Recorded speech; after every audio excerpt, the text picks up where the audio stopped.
میرے Islamic icon کے ناظرین، آج ایک بڑے ہی عجیب و غریب بچے کی بات ہونی ہے۔ اس بچے کو اس کی ماں نے اپنے سے جدا کیا اور نہر کے حوالے کر دیا، مگر نہروں کی موجوں میں رب نے کیسے حفاظت کی؟ یہ کس بچے کی بات ہو رہی ہے؟ تو آئیے توجہ کے ساتھ ویڈیو سکپ کیے بغیر اینڈ تک دیکھیے گا اور اپنا ایمان تر و تازہ کیجیے گا۔ ناظرین، آج بات ہوگی حضرت موسیٰ علیہ السلام اور فرعون کے واقعے کی۔ حضرت موسیٰ علیہ السلام اور فرعون کے واقعے کا سب سے دلچسپ پہلو حضرت موسیٰ علیہ السلام کی پیدائش ہے، جس کو روکنے کے لیے فرعون نے بڑی تدبیریں کی تھیں۔ حضرت ابن عباس اور حضرت ابن مسعود سے مروی ہے کہ فرعون نے خواب دیکھا تھا کہ گویا ایک آگ بیت المقدس کی طرف سے چلی آ رہی ہے اور اس نے مصر کے گھروں اور تمام قبطیوں یعنی بنی اسرائیل کے مخالفین فرعونیوں کے گھر کو جلا ڈالا، لیکن بنی اسرائیل کو آنچ تک نہ آئی۔ فرعون نے بیدار ہونے کے بعد اپنے ملک کے تمام جادوگروں، نجومیوں اور دیگر ماہرین کو جمع کیا اور سب سے اس خواب کی تعبیر معلوم کی، جس پر انہوں نے جواب دیا، بنی اسرائیل کے ہاں ایک بچہ پیدا ہوگا اور اس کے ہاتھ اہل مصر کی ہلاکت ہوگی۔ نیز بنی اسرائیل کے ہاں بھی شروع ہی سے یہ بات مشہور تھی کہ انہی میں سے ایک بچہ پیدا ہوگا جو بڑا ہو کر فرعون کا تختہ الٹے گا اور بنی اسرائیل کے پاس مصر کی باغ دوڑ آئے گی۔ اور گویا فرعون کو نجومیوں نے یہ خبر دی تھی کہ بنی اسرائیل میں ایک ایسا بچہ پیدا ہوگا جو تیری سلطنت کی بربادی کا سبب ہوگا۔ اسی لیے فرعون نے اپنی فوجوں کو یہ حکم دے دیا تھا کہ بنی اسرائیل میں جو لڑکا پیدا ہو اس کو قتل کر دیا جائے۔ اسی مصیبت اور آفت کے دور میں حضرت موسیٰ علیہ السلام پیدا ہوئے تو ان کی والدہ نے فرعون کے خوف سے ان کو ایک صندوق میں رکھ کر صندوق کو مضبوطی سے بند کر کے دریائے نیل میں ڈال دیا۔ دریا سے نکل کر ایک نہر فرعون کے محل کے نیچے بہتی تھی۔ یہ صندوق دریائے نیل سے بہتے ہوئے نہر میں چلا گیا۔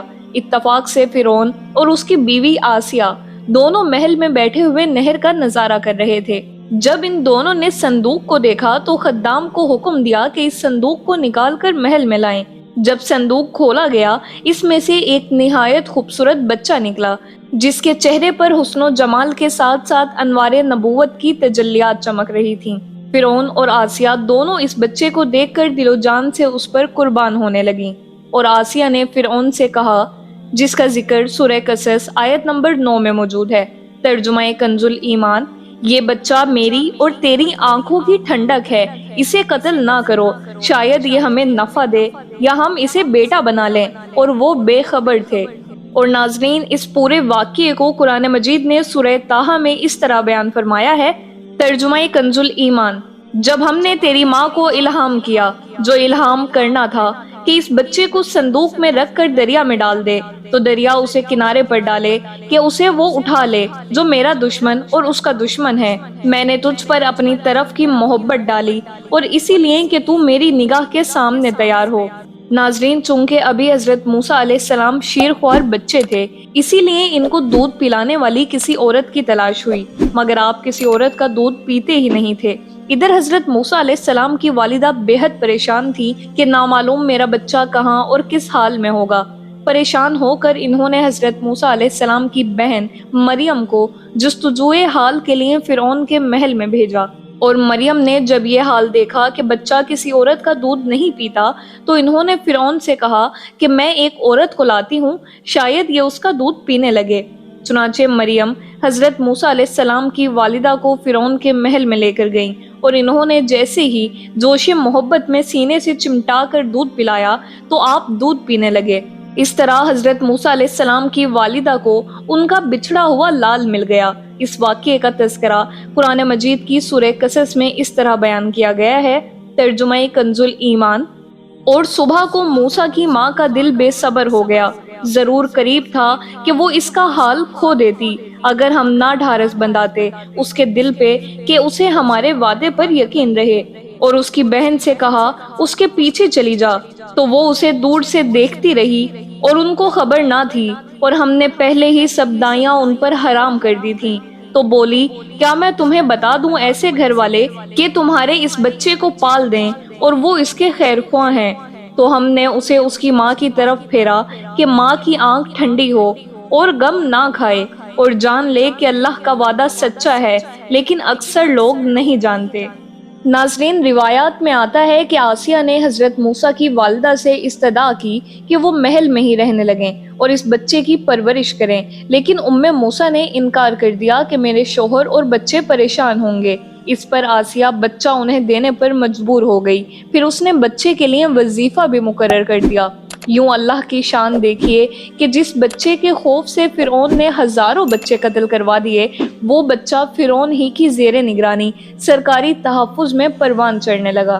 ناظرین، حضرت موسیٰ علیہ السلام کی والدہ کا نام یوحانز اور باپ کا نام عمران ہے، اور حضرت موسیٰ علیہ السلام کی بہن کا نام مریم ہے، مگر یاد رکھیے کہ یہ وہ مریم نہیں ہے جو حضرت عیسیٰ علیہ السلام کی والدہ ہیں۔ حضرت عیسیٰ علیہ السلام کی والدہ مریم حضرت موسیٰ علیہ السلام کی بہن سے سینکڑوں برس کے بعد ہوئیں۔ ناظرین، ہم نے یہ حضرت موسیٰ اور فرعون کا واقعہ سنا۔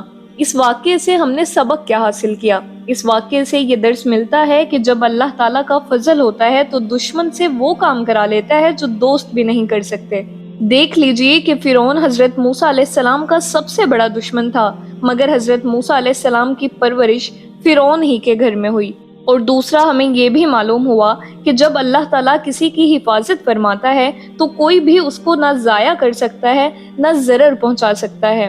غور کیجئے کہ حضرت موسیٰ علیہ السلام کو کس طرح با حفاظت صحت و سلامتی کے ساتھ اللہ تعالیٰ نے پھر ان کی ماں کے گود میں پہنچا دیا۔